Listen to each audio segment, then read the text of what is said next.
আসসালামু আলাইকুম অফিসার। ওয়ালাইকুম আসসালাম। হঠাৎ করে আমার বাড়িতে কোনো সমস্যা? শুনলাম আপনি জব্বার মিয়ার ছেলেকে বাড়িতে এনে মারধর করেছেন। মায়েরা ফলাইছি আইসা মারতেন। কি ব্যাপার, কথা বলছেন না কেন? অফিসার, সব মিথ্যা কথা। আমি জব্বরের ছেলের কেন মারধর করবো? শুধু ওনার ছেলে না, আমি আরো খবর পেয়েছি আপনি এলাকার পোলাপানদের বাড়িতে এনে মারধর করেন। সব মিথ্যা কথা। স্যার, আমার লগে চলেন, আমি বাড়িতে বাড়িতে গিয়ে আপনার প্রমাণ দেখাবো।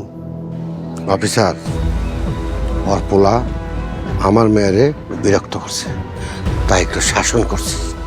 আপনার মেয়েকে বিরক্ত করে থাকলে আপনি থানায় যেতেন, আইনগত ব্যবস্থা নিতেন। আপনি আইন নিজের হাতে তুলে নিতে গেলেন কেন? আপনি একসময় আমার বাড়িতে আইসেন, আপনার সাথে আমি নীরবে কথা বলবো। আমি আপনার চাকর না যে আপনার কথা মতো আসবো। একটা কথা শুনে রাখুন, ওনার ছেলেকে যদি না পাই আর আপনার বিরুদ্ধে যদি কোনো আমি প্রমাণ পাই, তাহলে কিন্তু আপনাকে সোজা আমি থানায় নিয়ে যাব, আইনগত ব্যবস্থা নিব। এখন আমি আসি।